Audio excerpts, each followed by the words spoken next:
All right, listen carefully. What you're about to hear is not comfortable, but it is necessary because one of the most dangerous ideas spreading across spiritual communities today is the belief that someone is the chosen one. And the truth is, that belief can either awaken you or quietly destroy your life. Now think about this. Everywhere you look online, someone is telling people the same thing. You are chosen. You are different. You are destined for greatness. And at first, those words feel powerful. They make people feel seen. They make people feel important. But most people never stop to ask a very serious question. What if the belief that you are chosen is actually a trap? Stay with me, because by the end of this video, you may begin to see something most people never realize. And if this kind of deep conversation about the mind, purpose, and spiritual growth speaks to you, take a second to subscribe to the Watchman's Voice. Because this channel is not about feeding ego. It is about exposing truth. Now listen closely, because the first danger begins in a very quiet place, inside the human mind, the seduction of being chosen. Every human being wants to feel special. That desire is built deep inside the mind.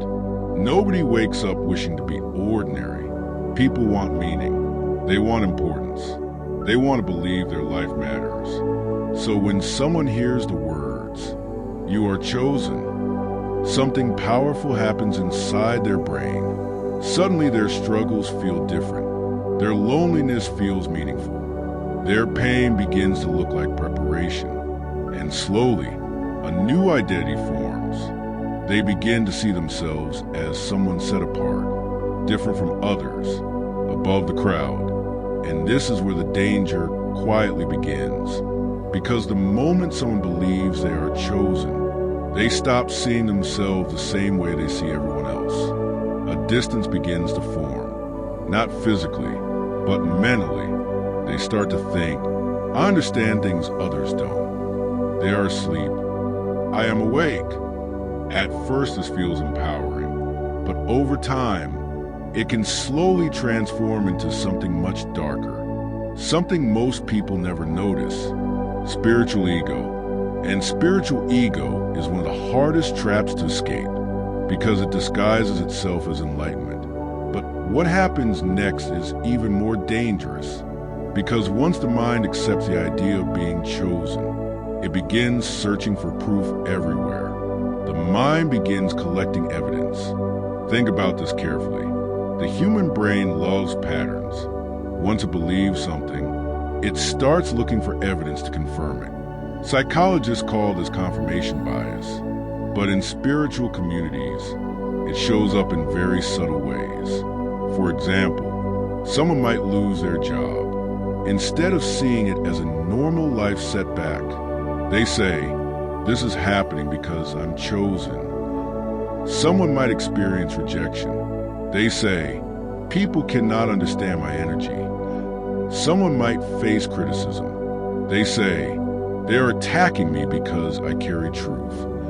Slowly, every single experience becomes proof of their destiny. Even suffering becomes validation. And before long, reality itself becomes distorted. The mind builds a story where everything revolves around one central idea. I am special. But here's the problem. Once a person begins thinking this way, it becomes almost impossible to correct them because any disagreement is interpreted as jealousy. Any correction is interpreted as attack. And any warning is interpreted as persecution. Now ask yourself something honestly. How can someone grow if they believe they are already above correction? That question alone should make you pause, because spiritual growth requires something very rare, humility. And humility cannot survive inside a mind that constantly believes it is chosen above others. But the trap goes even deeper, because the idea of being chosen is not only psychological. Sometimes it is also used as a tool of influence, and even manipulation. the manipulation inside spiritual communities. Let me explain something very carefully. Throughout history, spiritual leaders have understood one powerful truth. People want identity. People want belonging. People want to feel part of something special. So some communities create a very specific message. They tell followers, you are not like the rest of the world. You are part of a selected group. You are chosen. At first, this feels uplifting. It builds strong loyalty. It makes people feel connected. But slowly, it also creates dependence. Because if someone believes their identity comes from being chosen, then they will do almost anything to protect that identity. They will defend the group. They will defend the leader. And they will reject any outside criticism, even when the criticism might actually help them grow. This is how many people unknowingly fall into spiritual control, not through force, but through identity.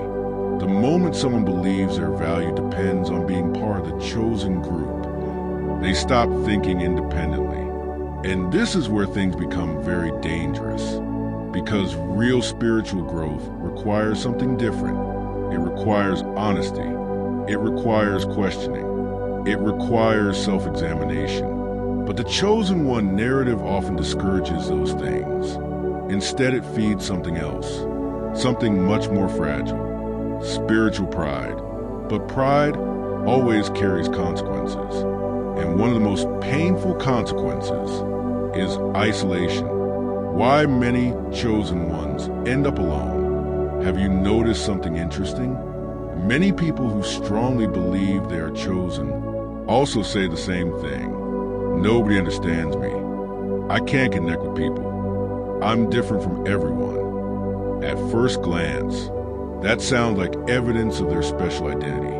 But in many cases, something else is happening. When someone believes they are spiritually above others, they unconsciously build walls. They stop listening deeply. They stop learning from ordinary people. They start assuming they already know more. Over time, conversations become difficult. Relationships begin to fade. And slowly, they find themselves alone. Now, loneliness itself is not always bad. Sometimes solitude is necessary for growth. But there's a difference between healthy solitude and ego-driven isolation. Healthy solitude brings reflection. Ego-driven isolation brings superiority. And superiority slowly destroys connection. Because no relationship can survive if one person secretly believes they are above the other. But the story does not end there. Because there is another psychological trap that appears once someone fully embraces a chosen identity. And this trap is extremely powerful. It is called the victim narrative. The victim narrative of the chosen. Once someone believes they are chosen, they often begin interpreting conflict in a very specific way. Every disagreement becomes persecution. Every criticism becomes spiritual warfare. Every challenge becomes evidence that dark forces are attacking them. Now listen carefully. Sometimes life really does involve opposition. But when someone explains every negative experience this way, they lose something very important. Personal responsibility. Instead of asking, what can I learn from this? They ask, why are people attacking me? Instead of asking, how can I improve? They ask, why does the world hate the chosen? This mindset traps people in a cycle where growth becomes impossible, because growth requires self-correction, and self-correction requires humility. But humility cannot exist where constant victimhood lives. And this leads to one of the most important truths in spiritual development. The people who grow the most are often the ones who speak the least about being chosen, which brings us to a powerful realization. The truly wise rarely claim titles. Why the truly wise rarely call themselves chosen. Look throughout history. The most impactful spiritual teachers did not walk around announcing their greatness. They focus on service. They focus on wisdom. They focus on guiding others. But they rarely built their identity around being superior. True wisdom carries a strange quality. It makes people more aware of how much they still have to learn. The deeper someone grows spiritually, the more they realize how vast life really is. This realization naturally produces humility, not weakness, but humility. And humility creates something very powerful: clarity. Because when someone stops trying to prove they are chosen, they become free to actually grow. They begin listening more. They observe more. They reflect more. And slowly, they begin discovering something much deeper than identity. They discover truth. But the final realization might surprise you, because the question is not whether someone is chosen. The real question is something far more important. What kind of person are you becoming? Think about this deeply. Imagine two people. One constantly announces they are chosen. The other quietly improves themselves every day. One demands recognition. The other focuses on service. One builds identity around destiny. The other builds character through discipline. Years pass. Which person becomes wiser? Which person builds stronger relationships? Which person actually changes the world around them? The answer becomes obvious, because destiny without humility becomes arrogance, but humility with purpose becomes power. So perhaps the real path forward is not claiming to be chosen. Perhaps the real path is something simpler. Grow, learn, serve, stay humble, and allow your actions to speak louder than any title ever could. Because in the end, the people who truly change the world rarely spend their time announcing it. They simply live it, quietly, consistently, and one day, the world begins to notice.